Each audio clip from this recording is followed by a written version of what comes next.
안녕하십니까. 국민의힘 수석 대변인 최보윤입니다. 첫 번째 논평 시작하겠습니다.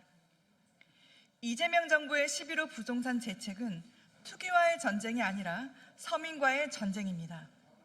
시장 안정을 명분으로 내세웠지만 결과는 서민과 청년의 삶을 옥죄는 재앙이었습니다. 대출은 막히고 전세는 사라졌으며 청년과 신혼부부는 내 집 마련의 희망조차 빼앗겼습니다. 그런데 이 대책을 만든 핵심 4인방은 모두 수십억 원대의 부동산 자산가입니다. 국민에게는 대출은 투기라고 훈계하고 정작 자신들은 대출과 갭투기로 부를 쌓았습니다.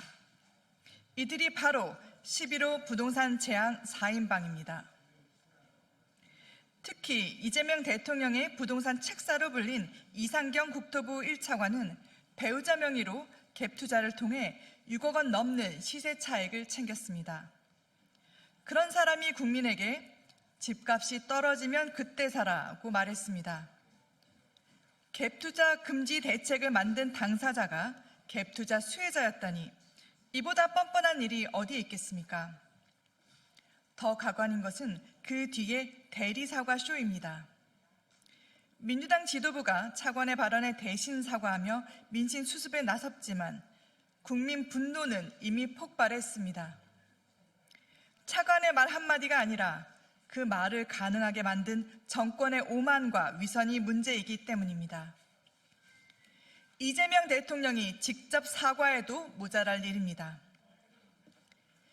김용범 대통령실 정책실장은 재건축 조합원 입주권을 사서 서초구 아파트를 얻었고 구윤철 경제부총리는 재건축 아파트 매매로 수십억 원의 시세 차익을 올렸습니다.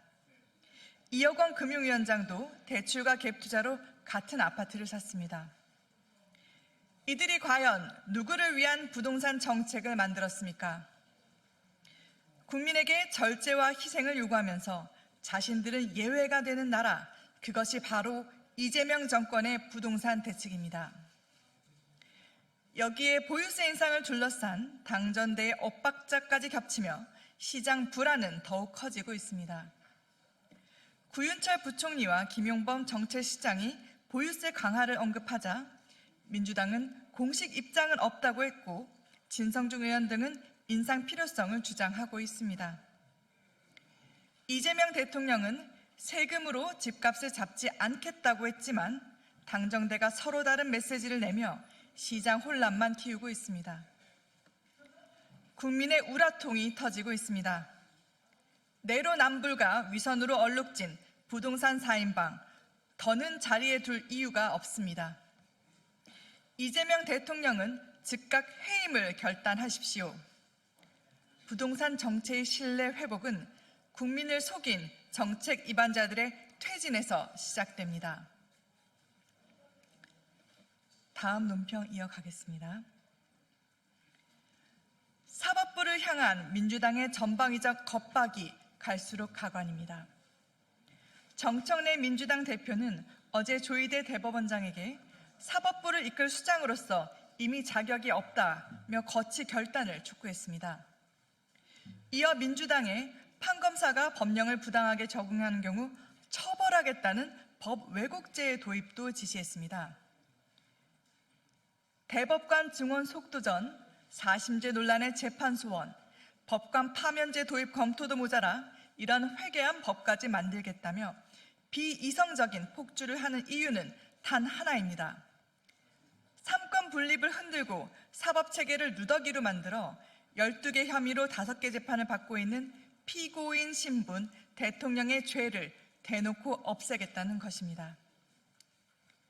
민주당의 개혁안대로라면 앞으로 이 대통령은 최대 22명에 달하는 대법관을 임명할 수 있고 마음에 들지 않은 판결을 한 판사들에게 인사불이익을 줄 수도 있습니다.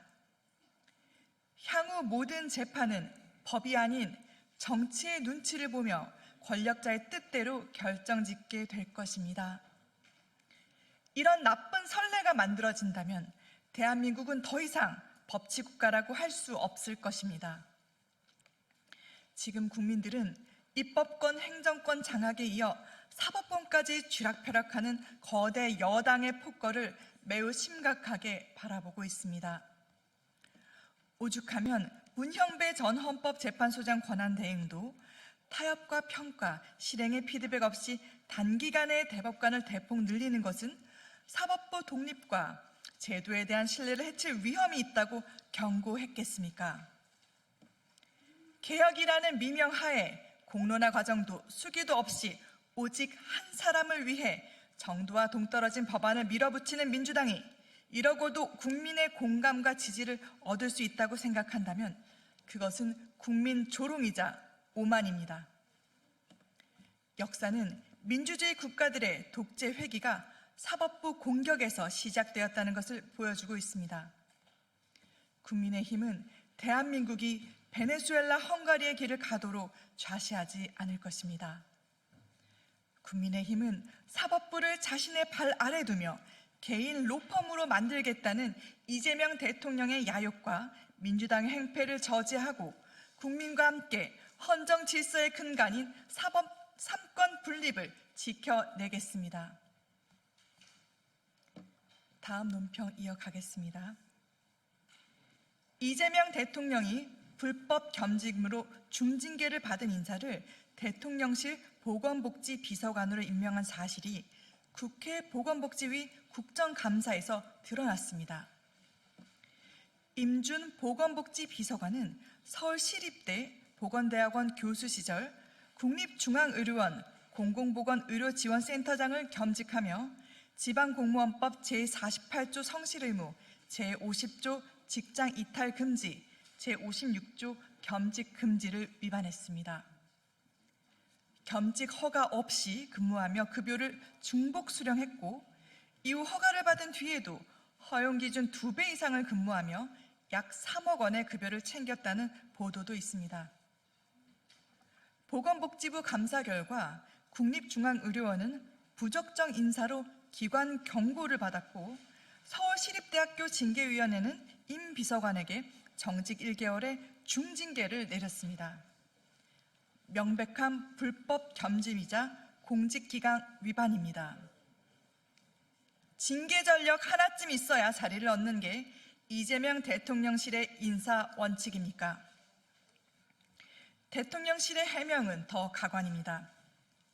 검증 절차에서 소명됐다며 임명을 강행했지만 구체적인 소명 내용은 공개하지 않았습니다.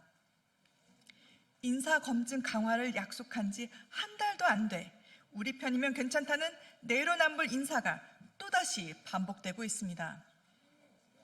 이 정도면 검증 실패가 아니라 대통령실 인사검증 시스템이 완전히 고장난 것입니다.